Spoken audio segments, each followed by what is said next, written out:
A gente volta a falar de um assunto muito importante, que é a chegada ao Brasil da cepa do coronavírus, originária na Índia. Tripulantes de um navio chinês que está na costa do Maranhão testaram positivo para a Covid-19. 6 deles com a variante da Índia. Um está internado em um hospital particular em São Luís.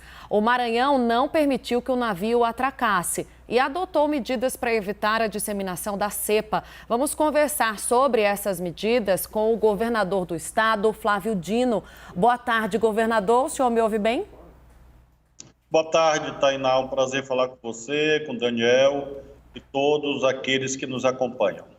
Governador, vamos então aqui juntos elencar quais foram essas medidas adotadas pelo estado e quais medidas foram sugeridas ao Ministério da Saúde. Eu sei que o CONAS, representado pelo secretário de Saúde do Maranhão, Carlos Lula, no início do mês já havia emitido um alerta, sugerindo inclusive a quarentena de pessoas que viessem de países onde as novas cepas estão circulando, a exemplo da Índia. Aí depois a gente viu algumas medidas sendo adotadas pelo governo federal semanas depois, o que foi considerado até um atraso por alguns especialistas. Mas eu queria entender se recentemente o senhor chegou a conversar com o ministro ou com o governo federal a respeito do que deve ser feito a partir daqui. Há, infelizmente, uma divergência entre a adoção dessas barreiras sanitárias. Nós chegamos a estabelecer esta barreira no aeroporto de São Luís, de Imperatriz, no começo da pandemia, e o governo federal foi até a justiça e impediu essas barreiras sanitárias. No caso dos portos, nós temos uma competência legal da Anvisa. Neste caso, quem nos notificou, inclusive, foi a Anvisa, órgão do governo federal, pela natureza federal dos portos. Nós adotamos as providências que nos cabiam no que se refere ao controle sanitário no hospital, ou seja, efetuamos a testagem e todas as recomendações de toda a equipe que teve contato com este paciente internado e, ao mesmo tempo, notificamos a empresa armadora do navio e também a empresa Vale, proprietária do porto, para que não haja atracação do navio até que haja liberação sanitária. Nós não temos transmissão local, até aqui identificada. Lembro que todos os profissionais do hospital estão vacinados, de modo que nós temos sim uma situação desafiadora, mas nós não temos ainda qualquer sinal de que, além desse paciente indiano, nós venhamos a ter outra pessoa com a chamada cepa indiana. Agora, o Brasil é muito grande, não tem controle sanitário em aeroportos e portos. Por isso mesmo, Tainá, eu acredito que, lamentavelmente, é uma questão de tempo até que essa chamada cepa indiana também esteja circulando no Brasil. O que a gente menos quer nesse momento é mais problema relacionado à Covid. Governador, eu queria que o senhor detalhasse para a gente como que foi a questão do paciente que está internado aí em São Luís, que estava nesse navio. O senhor falou agora há pouco que não teve transmissão comunitária. Qual foi a atenção dada a esse paciente no trajeto do navio ao hospital? Como foi isso de fato? Ele não teve contato com ninguém, até para que as pessoas, principalmente os maranhenses, possam ficar mais a par do que aconteceu até a chegada desse paciente ao hospital.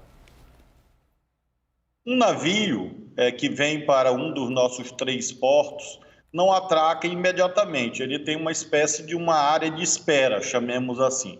Neste caso, esse navio está a 50 quilômetros da costa do Maranhão, porque há uma fila de navios para ingressar no porto. Foi nesse momento que esse paciente ficou mais grave, e aí a empresa proprietária do navio, da navegação, tem uma espécie de seguro-saúde, acionou esse seguro-saúde e este seguro-saúde procurou um grande hospital privado aqui de São Luís e essa empresa fez o transporte. Nesse momento a Anvisa foi notificada e a Anvisa nos informou. E aí nós tomamos as providências que já mencionei.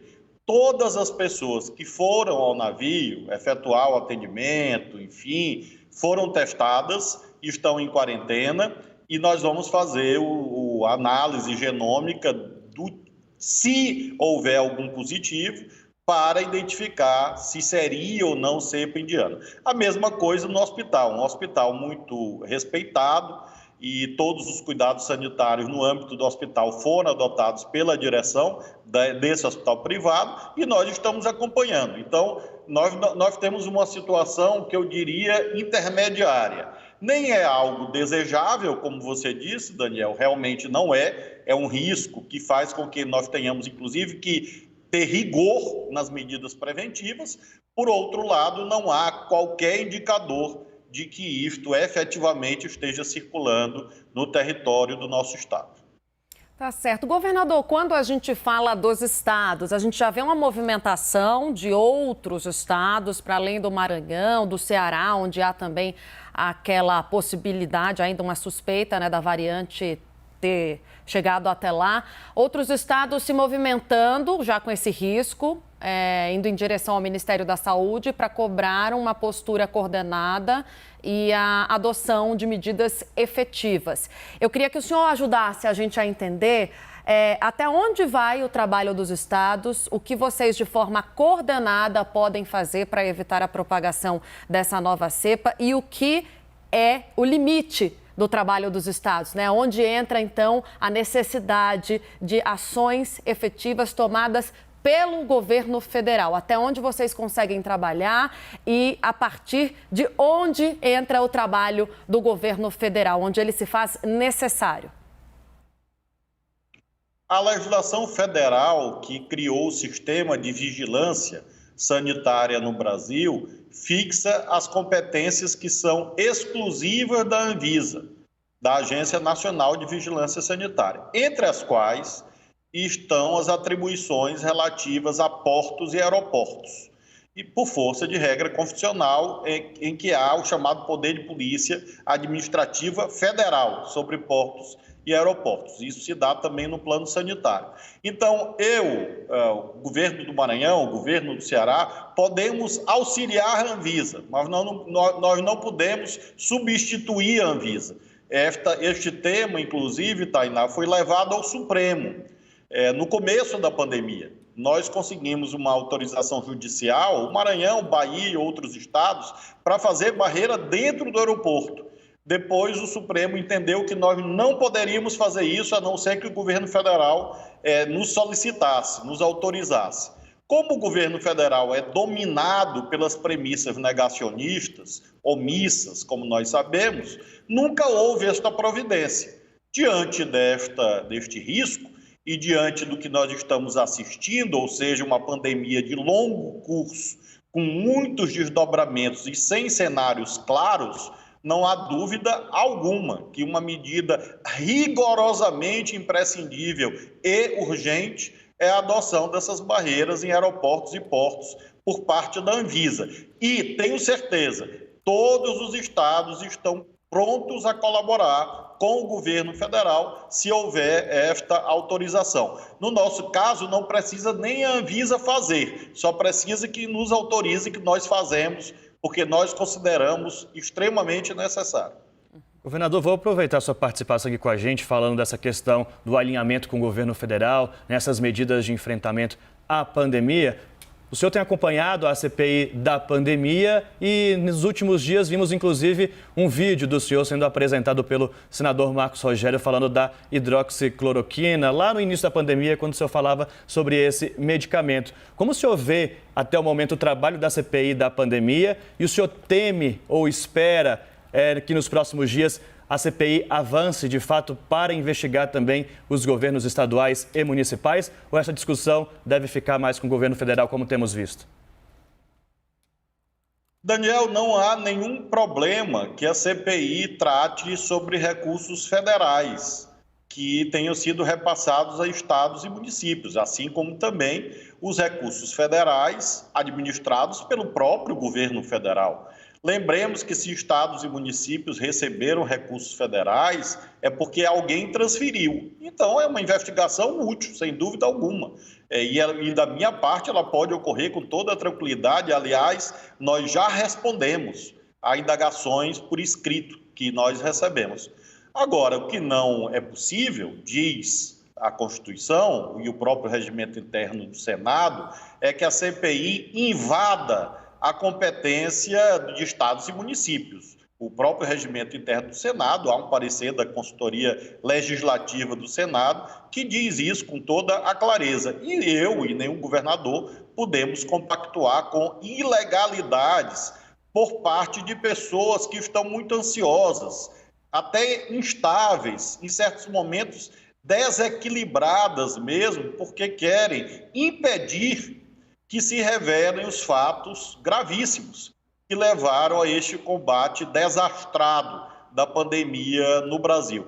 É tudo uma questão de separar o joio do trigo.